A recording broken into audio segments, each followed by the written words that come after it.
Hi all, my name is Monica Mulholland, and today I'm gonna walk you through the steps to create your own glitter jar.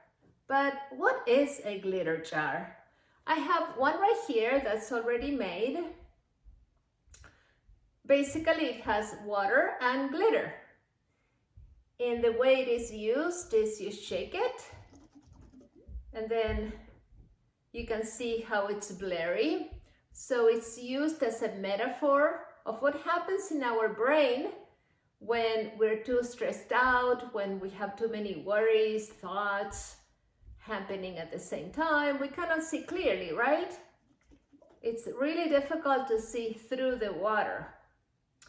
But we take a few moments to take a few deep breaths, and then we can see how the glitter starts to settle on the bottom.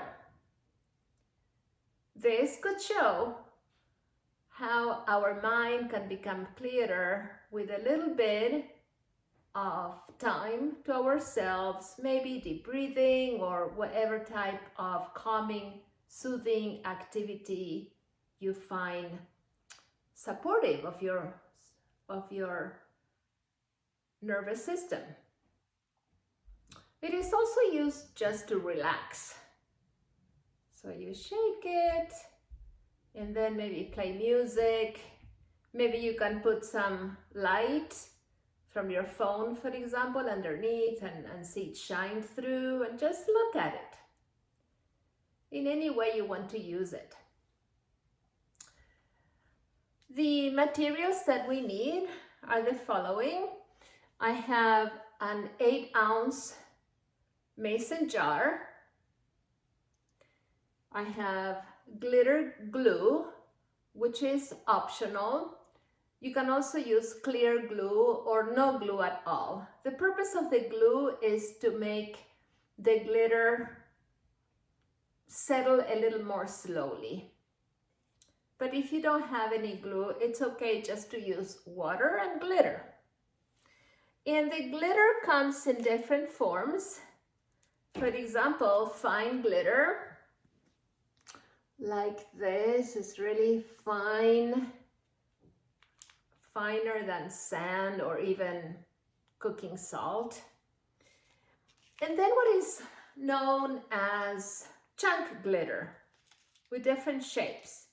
For example, this one here has a shape of seahorses. I don't know if they're clear enough. This one here, a little dots, purple and golden dots.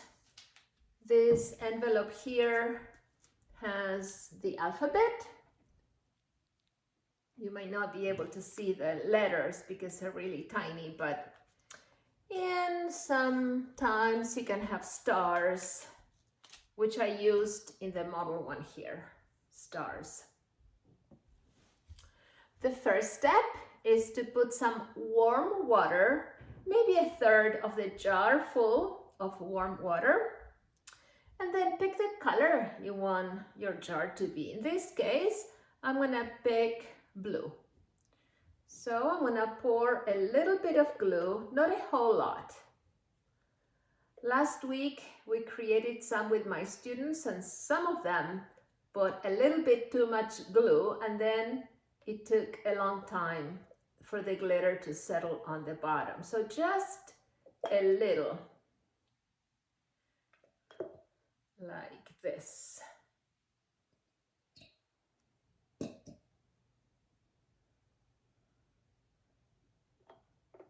Great. And now we're gonna give it a good stir. I forgot to mention, it's very important before starting with your glitter jar to cover the surface where you're gonna be working. I'm on the floor here. I put some paper. In the classroom, I make sure all the desks are covered with paper or cloth because you don't want the glitter to be all over the place when you finish. So let's stir. It doesn't need to dissolve completely, just a little, because you will shake it later, and that will help to dissolve the glue. But give it a little bit of a stir. Great. And bake your glitter. I'm gonna bake the alphabet. For an 8-ounce glitter jar, you need maybe 2 or 3 little envelopes of glitter. So the alphabet would count as chunky glitter. That would be 1. And then I'm gonna pick fine glue. Sorry, fine blue glitter. And you pour it in all the way. Some stays in the envelope, but do your best. Maybe one more.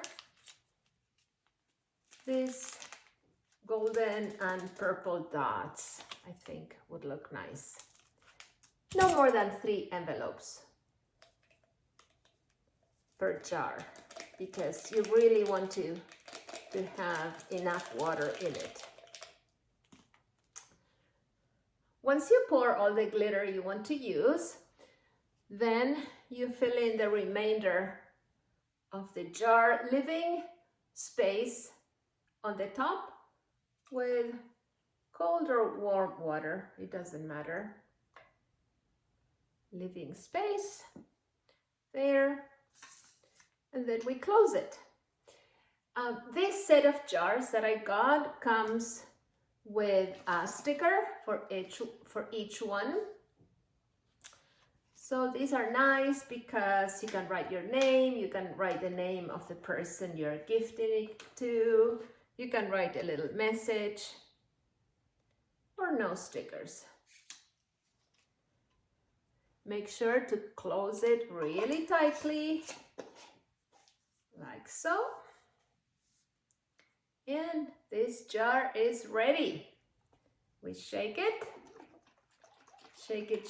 and see how it becomes blurry and it's difficult to see through. But then looking at it for a while, maybe listening to some music. Oh, the letters are really fun to watch. You can see it settle in the bottom. If you notice that it settled kind of quick, like it did, I think, just now, you can put more glue. And like I said, it can be color glue or it can be just clear glue. And that, my friends, is how you make your own glitter jar to use in class, to use at home, to give us a very nice gift. I hope you enjoyed it, and I'll see you here soon. Bye!